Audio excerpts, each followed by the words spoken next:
गुरुदेव के चरणों में नमन करते हुए मैं आचार्य श्री को यहीं से वंदन करती हूँ, क्योंकि उनका बहुत आशीर्वाद हमेशा सदैव मुझे मिलता रहता है।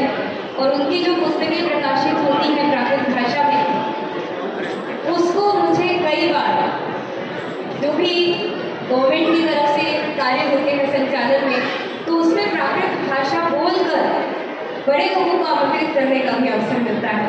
तो मैं गुरुदेव के चरणों में भी नमन करती हूँ। वर्षों से हम खोज रहे थे, अब तक इतने सूत्र मिले हैं। जहाँ आपके चरण पड़े हैं वहाँ जगत में तीर्थ खिले हैं। आपका सानिध्य पाकर मन के आंगन में दिव्य ज्ञान की दृष्टि हुई है।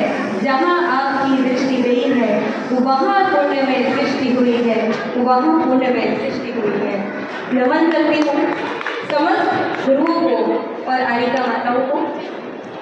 मैं यहाँ अपने माता पिता जी, अपने सास ससुर, अपने जीवन साथी और अपने सभी भाई बंधुओं को नमन करती हूँ, क्योंकि आज उनकी वजह से ही मैं यहाँ पर और आज जो कुछ भी कर रही हूँ वो बनारस की धरती का आशीर्वाद है।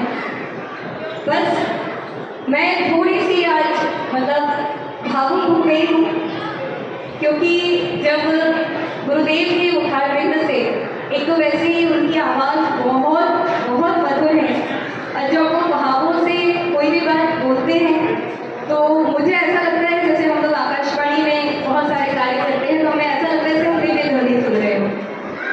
तो उस समय वास्तव में मेरी आंखों से अश्रु झलक आए। उन्होंने जो भावनाएं बेटियों के लिए अभिव्यक्त की है, मैं एक निवेदन इस मंच से करना चाहती हूँ गुरुदेव से कि जिस तरह से आपने बेटियों को आज आशीर्वाद दिया है, वैसे ही एक इतना ही बड़ा सदन हो, इतना ही जन समूह हो और ऐसे परिवारों को आप आशीर्वाद दीजिए, सम्मानित कीजिए जिन्होंने अपने परिवार के बेटे और बेटियों का विवाह जैन कुल में किया है। अगर ऐसे बेटी दामाद और बहू बेटे सम्मानित होंगे और उनके माता पिता सम्मानित होंगे, तो मुझे लगता है इस मंच से एक ऐसा संदेश जाएगा पूरे विश्व में कि यदि हम अपने जैन कुल में अपने बच्चों का विवाह करते हैं तो कितना गौरव बढ़ता है और हम एक अपनी वंश परंपरा को आगे ले जाते हैं।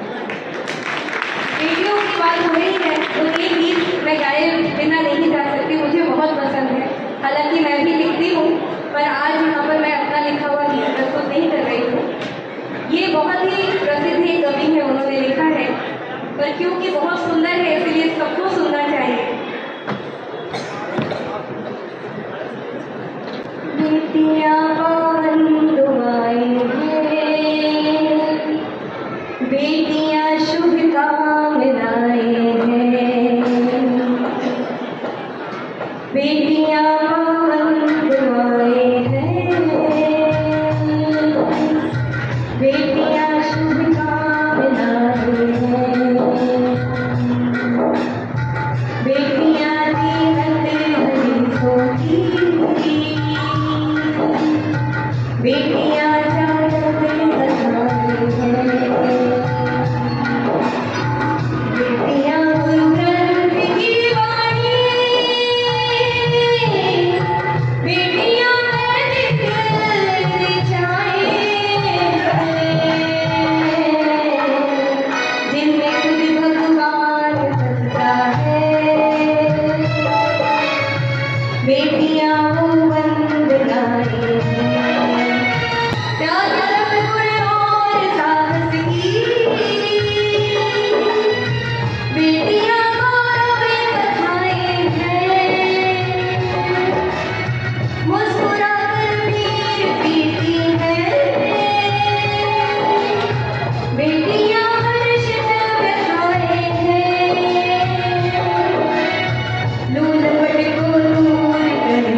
जी, आपकी भी बात को संबद्ध करते हुए बिल्कुल ये कहता हूँ कि शायद हमारी व्यवसायिक उपलब्धियों के चलते बहुत सम्मान प्राप्त हुए होंगे, लेकिन एक नारी होने के नाते, एक पुत्री होने के नाते जो सम्मान का भावुक क्षण यहाँ दिया है आज सारी बेटियों